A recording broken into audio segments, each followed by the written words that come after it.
Hey everyone, I'm Liz Jones, and today I have the privilege to be with Matt Rahn, City of Temecula's mayor. Thank you very much. It's your Thank you. second term doing this. Yes, it is. Thank you very much. I understand that you are a man of many, many talents and have got a lot done in Temecula.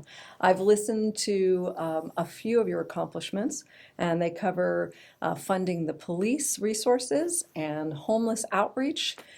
You've even done some senior developments, and recently I was learning about your fiscal acuity to manage to bring costs down for Temecula residents. So I want to talk about that for a minute. But before I do, I want to talk a little bit about your higher education and what you specialize. For the last 20 years, you've been focusing in higher education and university research. And your areas of emphasis have been on land use, law, and public safety, correct? Correct. Well, obviously, with all of that education, a bachelor's and master's from University of Reno, you got your PhD at UC Davis, and then you had your law degree over at University of San Diego. You're the man to be able to get this accomplished, that's clear. So there is a story I've been told that you've done some amazing things, saving the taxpayers a lot of money through bonds. Can you explain that initiative to me? Yeah, I think a lot of folks refer to themselves as taxpayer advocates, but the reality is the work really comes down to what you can accomplish to save people real money. California, as we know, is a heavily taxed environment, and we pay a lot to live in this state.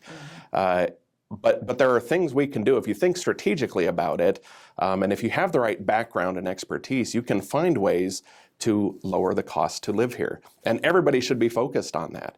But it's not easy. So one of the things we did is we looked at, in our communities, like most in California, you have bonds that pay for things like the street improvements, the sewer lines, special assessments, all of those. Yeah, absolutely, right. And we all see that, and it adds to a significant cost on your property taxes. It sure does. Well, as the economy changes, so do interest rates.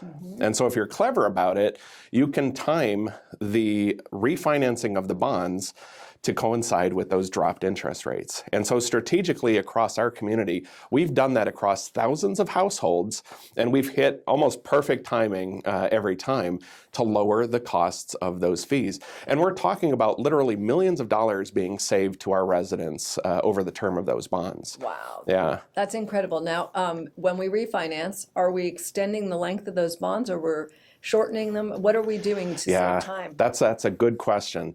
No, we don't lengthen the time. So that's the amazing part of this, right? Huge. So you're not pushing out, their debt obligation. Right. You keep that same exact timeline, but we've lowered. And so, I think the lowest value that folks have saved per year was like $150. The highest value is close to $1,000 a year. This is a year, so it all impacts. So when you think about from households, they're saving money across the board on their taxes, and that's the number one thing I deal with in my business too. So I really appreciate that. And when you go to Sacramento, because we're going to get you elected into state assembly, when you go to Sacramento, is there something that you can do, some of these ideas that you can bring that can make a difference there? Oh, absolutely. One of the things that we did, and a lot of it just comes to, I've spent a lot of time, like you said, with land use and energy. Yes. So we brought forward a project in the city of Temecula to buy all of our streetlights in the entire city. Wow. Right? Bought all they were always owned and managed by Southern California Edison. We bought all the streetlights. We converted them all to LED lights. That was a public safety issue for us. Right. You remember all the old orange lighting and all that? It kind of washes out colors. And so from a criminal perspective, it's hard to tell, was that a brown vehicle? Was it a blue vehicle? So the white lights really add a tremendous amount of value to public safety. Sure. But at the same time, we are saving now $700,000 a year in our utility bills. This is huge. Yeah. This is huge. You've got some great ideas. Yeah, and the state could benefit from that. Absolutely. Well, absolutely. Well, I'm very excited you had time to take with us today to explain that. I'm looking forward to seeing you in Sacramento, and thank you very much for your time. Absolutely. Thank you. You bet.